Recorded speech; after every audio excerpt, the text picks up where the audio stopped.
बड़ी खबर है वो पश्चिम बंगाल से जुड़ी हुई। विधानसभा चुनाव से पहले बंगाल में एक बार फिर से खून खराबे की खबर है। ममता सरकार में मंत्री जाकिर हुसैन पर बम से हमला हुआ है और इस हमले में जाकिर हुसैन के साथ साथ दो और मंत्री भी गंभीर रूप से जख्मी हुए हैं। मुर्शिदाबाद के नीम टिटर रेलवे स्टेशन पर यह हादसा हुआ है। खबरों के मुताबिक जाकिर हुसैन ट्रेन पकड़ने जा रहे थे, जहां उन पर यह हमला किया गया। और इस घटना के बाद एक बार फिर से बीजेपी और टीएमसी कार्यकर्ता आमने सामने आ गए हैं। फिर से झड़प की खबर है। विधानसभा चुनाव जैसे जैसे नजदीक आ रहा है, कहेंगे कि इस तरह हिंसा की घटना और ज्यादा बढ़ रही है। टीएमसी के मंत्री हैं जाकिर हुसैन, ट्रेन पकड़ने के लिए जा रहे थे, जो कि खबर है, और उसी दौरान उन पर बम से हमला हो गया। जो तस्वीरें हैं वो वाकई डराने वाली हैं। इस हमले में अच्छी खासी चोट आई है, गंभीर स्थिति में अस्पताल पहुंचाया गया। कोलकाता से ये बड़ी खबर आपको बता रहे हैं। जी हां, और अभी फिलहाल जो अपडेट आ रहा है उसके मुताबिक डॉक्टर्स ने कहा है कि जाकिर हुसैन की तबीयत स्टेबल है, लेकिन अभी वो खतरे से बाहर नहीं है।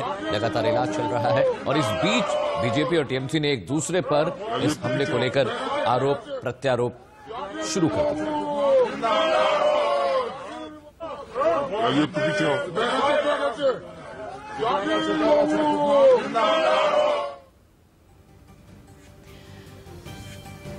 हमले में मंत्री समेत दो और लोग गंभीर रूप से जख्मी हुए हैं। ये तस्वीरें उसी वक्त की हम दिखा रहे हैं जब मंत्री जाकिर हुसैन चल रहे थे, उनके साथ कुछ और कार्यकर्ता मौजूद थे और अचानक बम से हमला हुआ।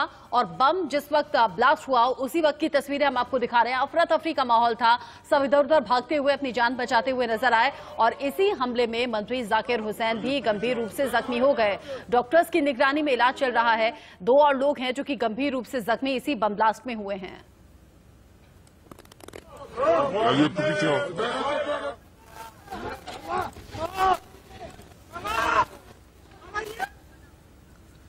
और रुक करते हैं एक और बड़ी खबर का, जो कोलकाता से आ रही है। कोलकाता में बीजेपी ने शुभेंदु अधिकारी पर हमला हुआ है। शुभेंदु के काफिले पर पत्थरबाजी की गई है। अब शुभेंदु की पैदल मार्च ये चल रहा था, उसी दौरान अचानक से पथराव हुआ जिसमें जख्मी होने की खबर है। शुभेंदु अपने बाकी कार्यकर्ताओं के साथ इस पैदल मार्च में शामिल हुए थे। ऐसे में एक बार फिर से बीजेपी ने टीएमसी कार्यकर्ताओं पर इस हमले का आरोप लगा दिया है। मतलब एक के बाद एक घटना, एक तरफ मंत्री जाकिर हुसैन पर बम से हमला किया गया, इधर शुभेंदु अधिकारी जो कि पैदल मार्च में अपने कार्यकर्ताओं के साथ आगे बढ़ रहे थे, कह रहे हैं कि टीएमसी कार्यकर्ताओं ने पथराव किया है। जी हां, जैसे चुनाव नजदीक आ रहे हैं, विधानसभा चुनाव ठीक पहले रक्त चरित्र बंगाल का देखने को मिल रहा है। आए दिन हमले होते हैं, कभी बीजेपी के कार्यकर्ताओं पर, नेताओं पर, कभी टीएमसी की बीजेपी कार्यकर्ताओं नेताओं पर, और दोनों ही पार्टियां एक दूसरे पर आरोप लगाती हैं कि ये हमले उनके द्वारा किए गए। लेकिन आज जो जाकिर हुसैन पर जो हमला हुआ है बेहद गंभीर है। बम फेंका गया उनके काफिले पर और वो बुरी तरह जख्मी है। अस्पताल में उनका इलाज चल रहा है।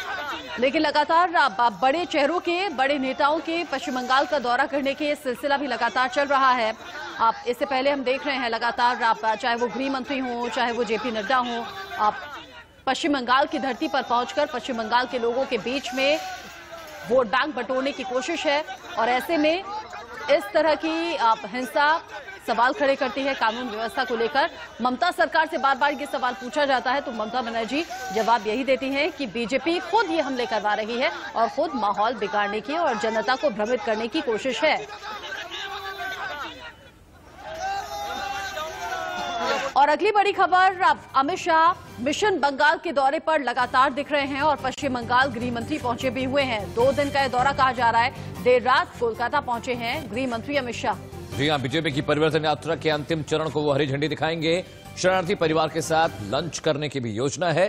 भारत सेवा आश्रम संघ से अपने कार्यक्रम की शुरुआत करेंगे और लगातार हम आपको बता रहे हैं कि जैसे जैसे चुनाव नजदीक आ रहे, बीजेपी का हर बड़ा चेहरा, हर हफ्ते बीजेपी का एक बड़ा नेता पश्चिम बंगाल में होता है। बंगाल प्रभारी जो है कैलाश विजयवर्गीय ने कहा कि चुनावों से पहले हम बंगाल का चप्पा चप्पा घूमेंगे और सबको बताएंगे कि आखिर बीजेपी सरकार बननी क्यों जरूरी है।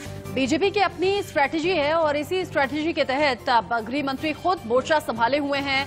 परिवर्तन यात्रा के अंतिम चरण की शुरुआत होनी है और परिवर्तन यात्रा के जरिए संदेश ये भी पश्चिम बंगाल के लोगों को देना चाहते हैं कि मई के बाद यहाँ फिजा बदल जाएगी, परिवर्तित माहौल होगा। और इसी परिवर्तित माहौल की जिम्मेदारी बीजेपी ने अपने कंधों पर ले ली है। बीजेपी बार बार मंच से ऐलान करती है कि चुनाव आते आते ममता बनर्जी अकेली रह जाएंगी, 200+ सीटें हम जीत कर आएंगे और पश्चिम बंगाल में बीजेपी की ही सरकार होगी। ये तस्वीरें देखिए, जब अमित शाह आज तड़के कोलकाता पहुंचे हैं तब की उनके काफिले की तस्वीरें, उनके कैबिनेट की तस्वीरें हैं। और जिस तरह से हिंसा पश्चिम बंगाल में हो रही है, हालांकि बीजेपी ने साफ कह दिया है कि इस तरह की हिंसा के पीछे मंशा सिर्फ इतनी है कि बीजेपी के कार्यकर्ता नेता चुनावों में ठीक तरह से काम ना कर पाए।